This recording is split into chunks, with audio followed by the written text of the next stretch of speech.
जय हिंद दोस्तों।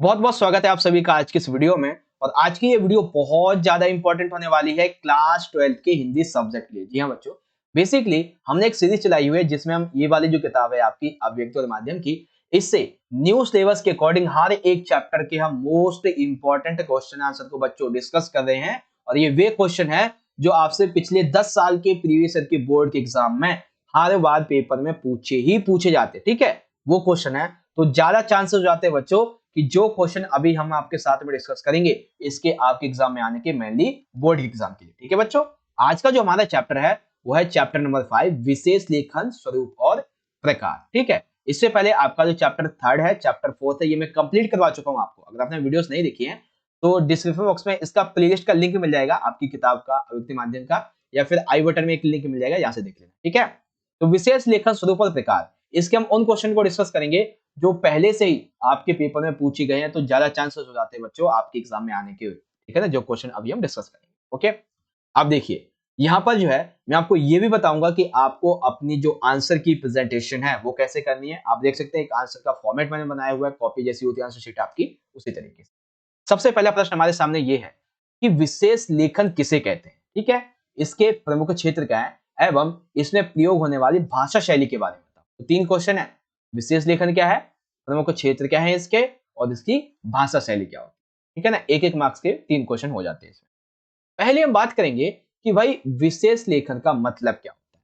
तो देखो, हम सभी को पता है जो हमारे अखबार होते हैं, मान लेते हैं 10 पेज का हमारा अखबार है, तो पूरे के पूरे 10 पेज में हमें समाचार यानी कि घटना देखने को मिलती नहीं है। कभी 9वें पेज पे, कभी 7वें पेज पे, 8वें पेज पे, कुछ पेजेस ऐसे ऐसे होते हैं जहाँ पे हमें साहित्य के बारे में, विज्ञान के बारे में, खेल के बारे में, रक्षा के बारे में, कानून, स्वास्थ्य, चिकित्सा, ठीक है ना, व्यापार, इनके बारे में जानकारी मिलती है। तो समाचार पत्रों में जब समाचारों के अलावा इन विषयों के ऊपर किसी खास विषय पर जब लेखन किया जाता है, विशेष लेखन किया जाता है, उसको हम विशेष लेखन बोलते हैं। अब देखो, विशेष लेखन के कई क्षेत्र होते हैं, जैसे कि इस बेसिकली व्यापार भी हो सकता है, ठीक है, खेल मनोरंजन भी हो सकता है, विज्ञान प्रौद्योगिकी भी हो सकती है, कृषि है, ठीक है, विदेश भी आ जाता है इसमें, और उसके बाद में पर्यावरण हो गया, रक्षा, कानून, स्वास्थ्य, ये सारे जो है वो विशेष लेखन के प्रमुख क्षेत्र हैं। अब इनमें से किसी भी क्षेत्र का कोई विषय, जैसे मान लेते हैं खेल मनोरंजन का विषय है क्रिकेट, तो क्रिकेट के ऊपर ही जब एक विशेष लेख लिखा जाएगा उसके विशेष लेखन बोल देंगे। अब जैसे विज्ञान प्रौद्योगिकी है, इसके कई क्षेत्र है। अब इसमें मान लेते हैं मिसाइल के ऊपर एक टॉपिक है, मिसाइल, ठीक है ना, तो मिसाइल के ऊपर जब खास और विशेष लेख किया गया तो उसको विशेष लेखन बोल देंगे, जिसे समाचार पत्र में जगह दी जाती है। ठीक है भाई, तो पहला आपको समझ में आ गया विशेष लेखन क्या है, दूसरा इसके प्रमुख क्षेत्र। अब बारी आती है तीसरे की कि भाई इसकी जो भाषा शैली है विशेष लेखन की वो कैसी होती है। तो देखो, भाषा शैली विशेष लेखन की कुछ ठीक नहीं है, यानी कि ये कभी उल्टा पिरामिड शैली हो सकती है जिसमें क्लाइमेक्स पहले आ जाता है, और ये फीचर की शैली हो सकती है, कथात्मक शैली जो होती है, यानी कि ये विषय के अनुसार होती है, जैसा विषय होगा उसके अनुसार शैली यहाँ पे बदलती है। ठीक है भाई, तो ये तो हो गया आपका मेन आंसर। लेकिन यहाँ पे आपसे ये क्वेश्चन भी पूछा जा सकता है कि विशेष लेखन के क्षेत्र में जो तकनीकी शब्दावली उपयोग की जाती है उसका वर्णन करें। ठीक है, तो तकनीकी शब्दावली बेसिकली 3 तरीके की होती है। सबसे पहली होती है बच्चों कारोबार और व्यापार वाली। अब इसमें 3 वर्डों को यूज किया जाता है, एक है तेजड़िए, दूसरा है मंदड़िए, तीसरा है सोना उछला। ठीक है ना, ये पहला हो गया कारोबार और व्यापार के संबंध में। दूसरा जाता है पर्यावरण और मौसम के बारे में। तो इसमें पर्यावरण और मौसम के बारे में क्या होता है, आर्द्रता, ठीक है, और टॉक्सिक कचरा, ग्लोबल वार्मिंग, इसकी बात होती है। और तीसरे में आ जाता है खेल। खेल में होता है जर्मनी ने घुटने टेक दिए, ऑस्ट्रेलिया के पांव उखड़ गए। ठीक है ना, जब भी मैच होता है ना तो ऐसा ही तो होता है, जर्मनी ने घुटने टेके इंडिया जीत गया, ऑस्ट्रेलिया के पांव उखड़े इंडिया क्रिकेट जीत गया, ऐसे तो बोलते हैं ना, तो वही चीज होता है। ठीक है, और जैसे शेयर मार्केट होता है तो उसमें बोलते हैं आज सोने में उछाल आ गया है, आज सोना जो है पहले 5,000 रुपए ग्राम था, अब ये जो वो 6,000 रुपए ग्राम आ गया। कभी ये जो सोना नीचे आ गया, ये बात आ जाती है। कभी न्यूज मीडिया में आपने देखा होगा कि ग्लोबल वार्मिंग के ऊपर बात की जाती है, तो ये जो है वो विशेष लेखन में उपयोग होने वाली शब्दावली होती है। ठीक है, हालांकि ये आपको इसके आंसर में नहीं लिखना है, इस वाले क्वेश्चन के जब अलग से आपसे पूछा जाएगा ना कि क्या है शब्दावली, तब आप लिखेंगे। ठीक है भाई, दूसरा क्वेश्चन डिस्कस करते हैं, बहुत ही सिंपल सा छोटा सा क्वेश्चन है। विशेष लेखन में बीट तथा डेस्क का अर्थ बताइए। ठीक है, बीट तथा डेस्क का अर्थ एवं महत्व बता। ठीक है, तो आइए समझते हैं। विशेष लेखन में बीट तथा डेस्क।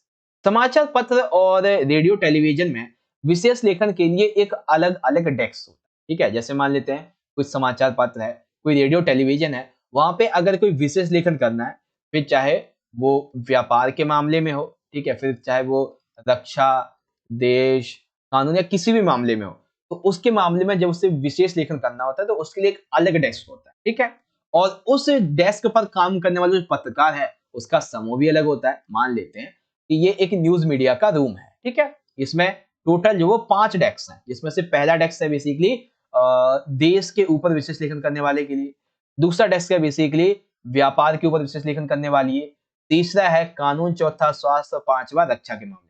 ठीक है ना, तो ये जो डेस्क वाला हर एक बंदा होगा उससे अपने अपने विषय की पूरी जानकारी होगी। अगर आप ये जो देश के ऊपर विशेष लेखन लिखता है उस बंदे के पास में जाओगे ना, तो देश के बारे में उससे पूरी जानकारी होगी।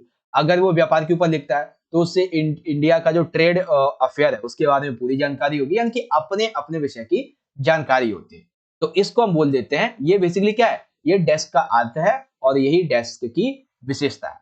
ठीक है, अब इन्हीं डेस्क जो होती हैं इन पे काम करने वाले जो संवाददाता होते हैं, इनके बीच काम का विभाजन आमतौर पर उनकी दिलचस्पी और ज्ञान को ध्यान में रखते हुए किया जाता है, और मीडिया की भाषा में इसे ही बीट कह देते हैं। यानी कि समाचार पत्रों में विशेष लेखन के लिए डेस्कों पर काम करने वाले संवाददाताओं का जब काम का विभाजन उनकी दिलचस्पी के अनुसार होता है तब हम इसे बीट कहते हैं। ठीक है, यदि एक संवाददाता का बीट खेल है तो उसे उस क्षेत्र की सभी खेल संबंधी रिपोर्टिंग की जिम्मेदारी उठानी पड़ेगी। किसी का बेसिकली बीट व्यापार है तो उसे व्यापार संबंधित सभी रिपोर्टिंग की जिम्मेदारी उठानी पड़ेगी। किसी का बीट देश की रक्षा है, रक्षा के मामले में है तो उसे रक्षा के मामले में सारी रिपोर्टिंग की जिम्मेदारी उठानी पड़ेगी। इसको बोलते हैं विशेष लेखन में बीट एवं डेस्क का महत्व। ओके, आगे बात करते हैं। अगला आ जाता है बच्चों, बीट रिपोर्टिंग और विशेषीकृत रिपोर्टिंग में अंतर स्पष्ट करो। बहुत इंपॉर्टेंट है भाई, बीट रिपोर्टिंग और विशेषीकृत रिपोर्टिंग। पहले हम बात करेंगे बीट रिपोर्टिंग। ठीक है, तो बीट रिपोर्टिंग क्या होती है?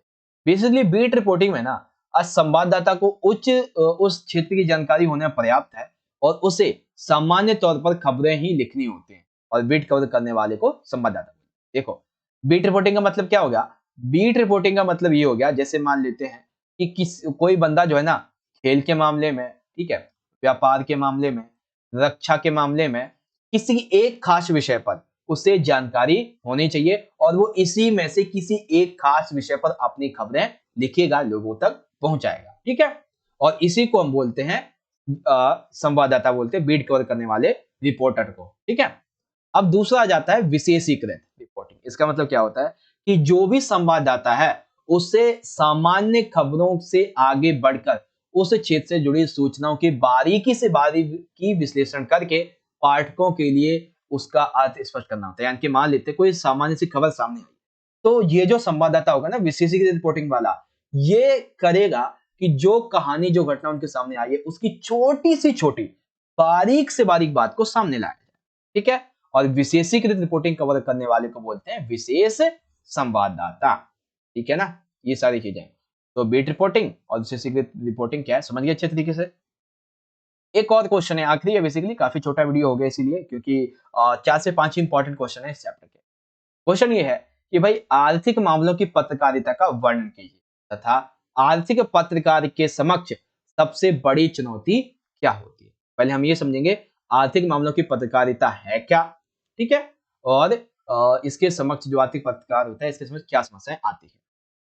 देखिए, प्रश्न में सबसे पहले हम बात करेंगे जो आर्थिक मामलों की पत्रकारिता है इसके बारे में। ठीक है, तो आर्थिक मामलों की पत्रकारिता का मतलब ये है कि वर्तमान से हम कुछ समय पहले की बात करें तो जो आर्थिक पत्रकारिता है ये बहुत ही ज्यादा महत्वपूर्ण बनते जा रहे हैं। क्यों भाई?